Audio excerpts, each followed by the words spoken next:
Diary of a Wimpy Kid by Jeff Kinney.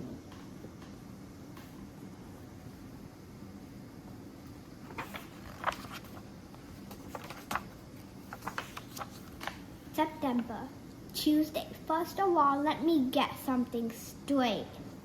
This is a journal, not a diary.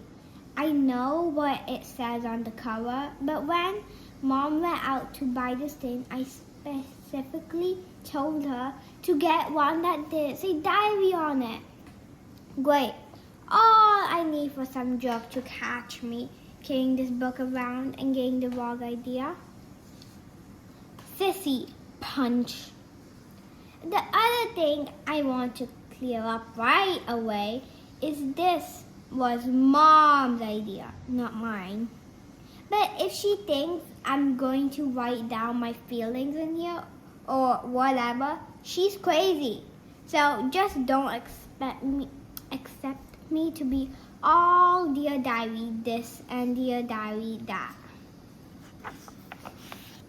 The only reason I agreed to do this at all is because I figured on when I'm rich and famous, I'll have better things to do than answer people's stupid questions all day long. So this book is gonna come in handy. Gregory, tell us about your childhood. Were you always so smart and handsome? Flash, here's my journal. Now, shoo. Like I said, I'll be famous one day. But for now, I'm stuck in middle school with a bunch of morons. Let me just say for the record that I think middle school is the dumbest idea ever invented. You got kids like me who hadn't hit their growth spot yet, mixed in with these gorillas who need to shave twice a day. Out of my way once. And then they wonder why bullying is such a big problem in middle school. If it was up to me, grade levels would be based on height, not age. But then again, I guess that would mean kids like Gupta would still be in first grade. Today is the first day of school, and right now we are just waiting around for the teacher to hurry up and finish the seating chart. So I figured I might as well write in this book to pass the time. By the way, let me give you some good advice. On the first day of school, you gotta be real careful where you sit. You walk into the classroom and just plunk your stuff down on any old desk, and the next thing you know, the teacher say, I hope you all like where you're sitting, but these are your permanent seats. Gah! So in this class, I got stuck with Chris Hosley in front of me and Leon James in back of me. Jason Brill came in late and almost sat to my right. But luckily, I stopped that from happening at the last second. Is this seat taken? Yes. Next period, I should just sit in the middle of a bunch of hot girls as soon as I step in the room. But I guess if I do that, it just proves I didn't learn anything from last year. Greg, will you please pass this note to Shelley? Why, certainly. Greg is a dork.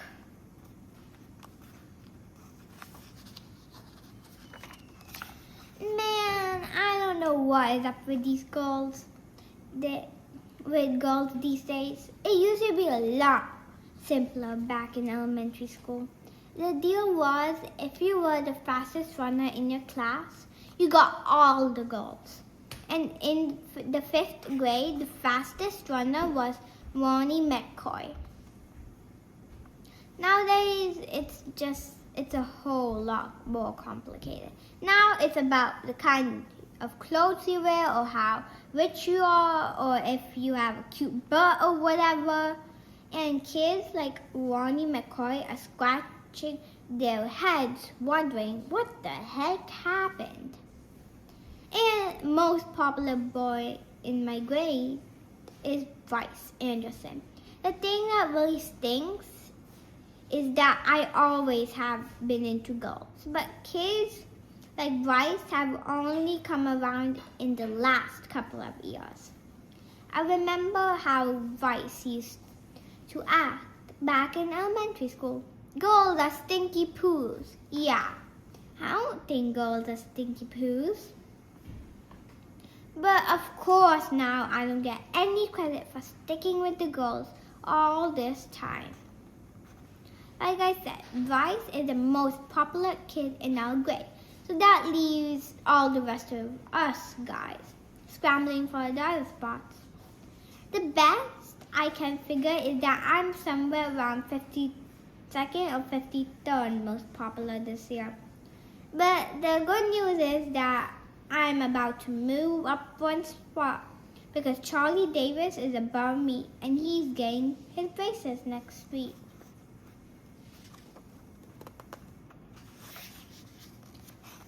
I tried to explain all this popularity stuff to my friend Rowley, who is probably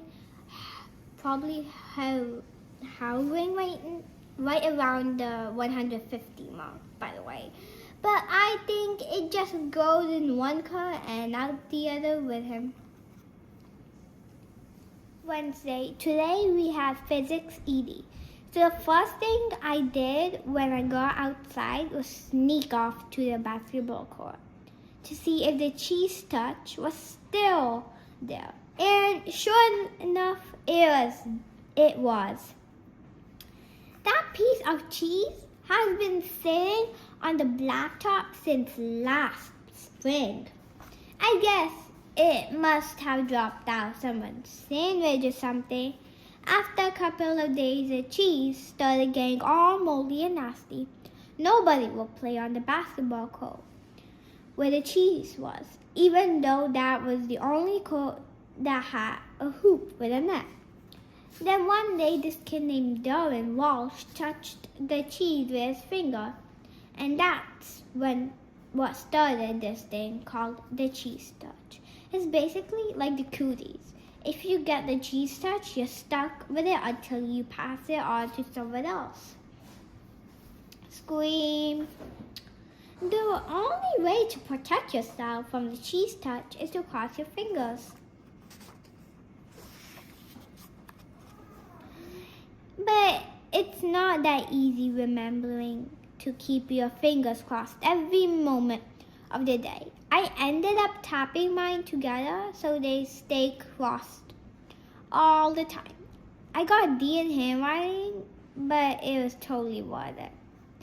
This one kid named Abe Hall got a cheese touch in April, and nobody would even come near him for the rest of the year. This summer, Abe moved away to California and took the cheese touch with him. I just hope someone doesn't start the cheese touch up again, because I don't need that kind of stress in my life anymore. Thursday. I'm having a seriously hard time getting used to the fact that summer is over and I have to get out of bed every morning to go to school. My summer did not exactly get off to a great start, thanks to my older brother, Roderick. A couple of days into summer vacation, Roderick woke me up in the middle of the night. He told me I slept through the whole summer, but luckily I woke up just in the time for the first day of school. Shoot! You might think I was pretty dumb falling for that one, but Roderick was dressed up in his school clothes and he set my alarm clock ahead to make it look like it was the morning. Plus, he closed my curtains so I couldn't see what it was. That it was still dark out. After Roderick woke me up, I got dressed and went downstairs to make myself some breakfast, like I do every morning on a school day.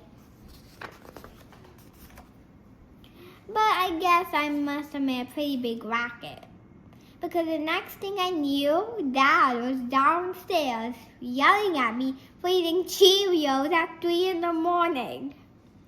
It took me a minute to figure out what the heck was going on. After I did, I told Dad that Roderick had played a trick on me, and he was the one that should be getting yelled at. Dad walked down to the basement to chew Roderick out, and I tagged along. I couldn't wait to see Roderick get what was coming to him, but Roderick covered up his tracks pretty good. And to this day, I'm sure Dad thinks I've got a loose screw. A screw loose or something. Friday. Today at school, we got assigned to reading groups. They don't come right out and tell you if you're in the gifted group or the easy group. But you can figure it out right away by looking at the covers of the books they hand out. Instant as a child. Blink says boo.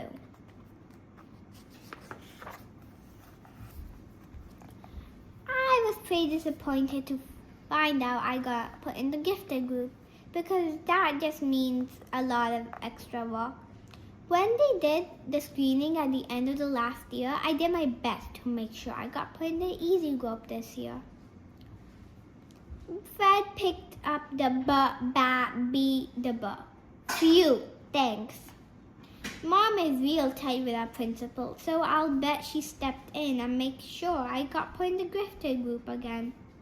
Mom is always saying I'm a smart kid, but that I just don't apply myself. If there's one thing I learned from Roderick, it's to set people's expectations real low, so you end up surprising them by practically doing nothing at all. Roderick, I want your dirty underwear off the kitchen table before I get home from work. Grunt. Later.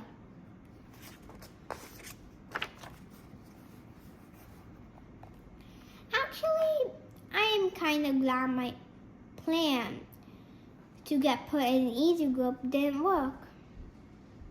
I saw a couple of the Blinks and Boo kids holding their books upside down, and I don't think they were joking. Saturday. Well, the first week of school is finally over, so today I slept in. Most kids wake up early on Saturday to watch cartoons or whatever, but not me. The only reason I get out of bed at all on weekends is because eventually I can't stand the taste of my own breath anymore. Smack, smack.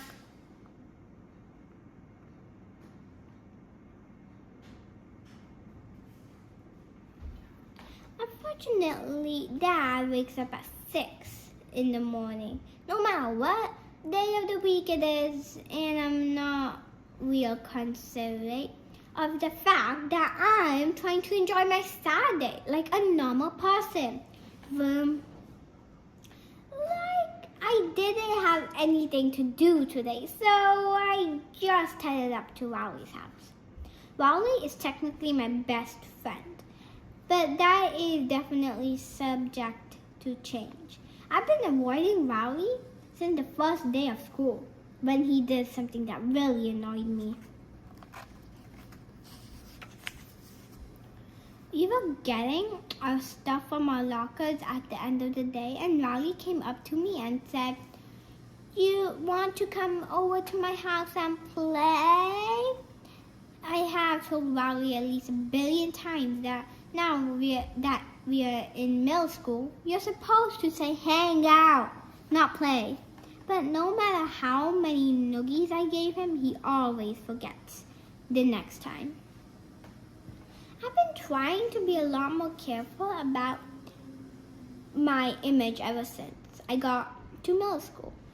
But having Rowley around is definitely not helping. I met Rowley a few years ago when he moved into my neighborhood. My mom brought him this book called How to Make Friends in New Places. And he came to my house trying all these dumb gimmicks. Knock, knock, huh? Thomas, excuse me, Thomas, be some way to tickle your funny bone? Say what? I guess I can't feel sorry for Raleigh, and I decided to take him under my wing. It's been great having him around mostly because I get to use all the tricks Roderick pulled on me. Did you know that if your hand is bigger than your face, it's a sign of low intelligence? Yeah, really? Ha, gotcha. Wow. But do I have low intelligence? Let me check again. Monday. You know how I said I play all sorts of pranks on Rowley? Well, I have a little brother named Manny, and I could never get away with playing any of that stuff on him. Mom and Dad protect Manny like he's a prince or something. He never gets in trouble, even if he really deserves it. Yesterday, Manny drew a self-portrait on my bedroom door in permanent marker. I thought Mom and Dad were really gonna let him have it, but as usual, I was wrong. Aww. The thing that bugs me the most about Manny is the nickname he has for me. When he was a baby, he couldn't pronounce brother, so he started calling me Bubbly. And still calls me that now. Even though I kept trying to get Mom and Dad to make him stop, luckily none of my friends have found out yet. But believe me, I've had some really close calls. Happy birthday, Greg. Hey, this is what says it's too bubbly. Must be a mistake. Toss. Mom makes me help Manny get ready for school in the morning. After I make Manny his breakfast, he carries his cereal bowl into the family room and sits on his plastic potty. Ah, C is for cookie and cookie is for me. When it's time for him to go to daycare, he gets up and dumps whatever he didn't eat right in the toilet. Dump. Mom is always getting on me about not finishing my breakfast. But if she had to scrape cornflakes out of the bottom of a plastic potty every morning, she wouldn't have much of an appetite either.